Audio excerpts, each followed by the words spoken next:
Hello, and welcome to In Case You Missed It, my weekly digest of trending topics. This week, Jaden Smith is the new face of Louis Vuitton's women's wear campaign. First of all, why are we still calling it women's wear? Jaden Smith has been challenging gender norms and wearing skirts for the longest time. Cue of another photo. I believe he was wearing a skirt at his prom. And those are his skirts. So they are men's skirts. They are men's clothes because they belong to him. Anyway, I'm all about it. Women have been wearing menswear, or suits, rather, for a really long time in fashion. And been praised about it. So why should it be any different when a man wears a skirt or a dress? And personally, I cannot wait to see some non-straight size models start wearing androgynous or gender non-conforming fashion. Because so far, the majority of what we've seen when it comes to that, girls in suits or guys in dresses, has been dominantly very slender people. So let's get some plus size models in there. Let's get some disabled models in there. Let's mix it up, y'all. Number 2, Jennifer Lawrence calls her style slutty power lesbian. I totally get that, JLaw. I think I happen to rock the prude, submissive, straight girl style pretty well, if I do say so myself. In all seriousness, I am not bothered by it, but that does just sound weird.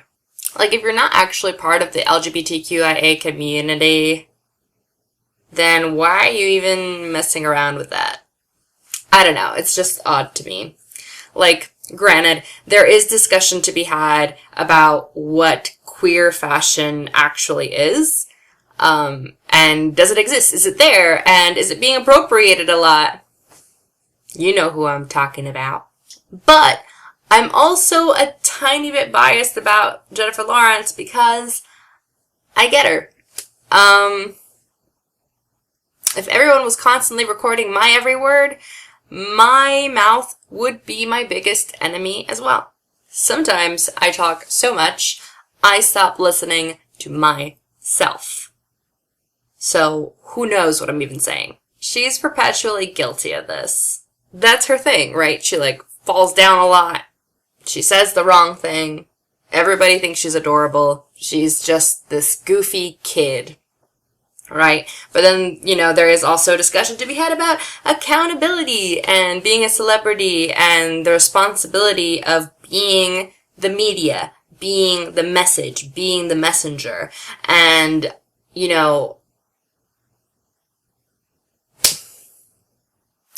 whether you like it or not,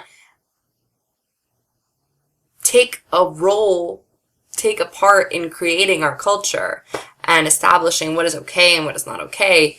So there is responsibility there. And like most things, I know that's a really heavy idea for slutty power lesbian aesthetic. But as usual, I hope that people will come to understand this.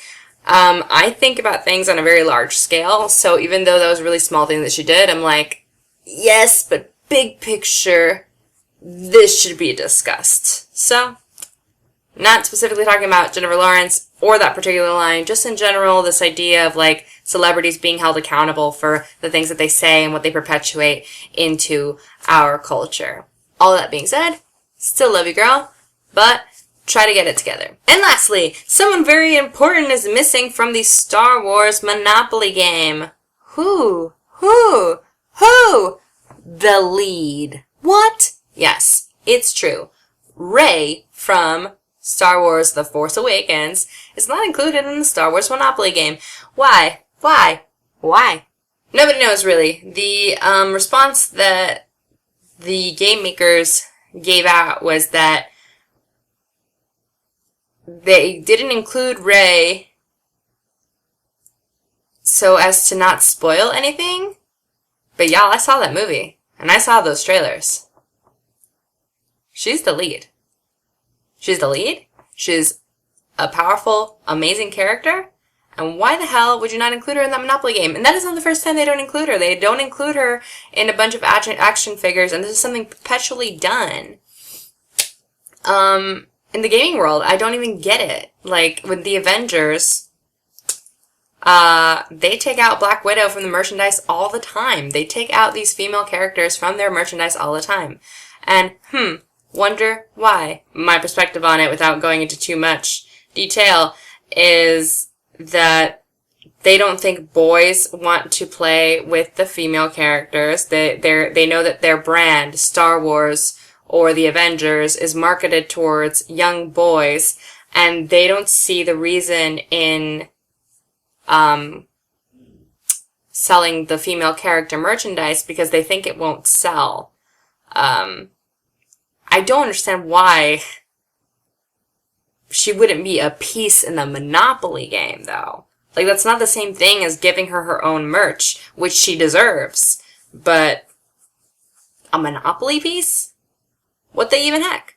And that concludes this week, in case you missed it, Weekly Digest. Alright, so what do you guys think? About JLaw, about Jaden, about Ray? Give me the tea. Tell me what you think. Give me your opinions. Let's gossip a little. I love this stuff. And it's not really gossip, right? We're kind of like talking about really like culturally important things. Like gender expression. Like queer fashion. And why we don't make female character merchandise in superhero brands. You're very welcome. I will see you guys tomorrow.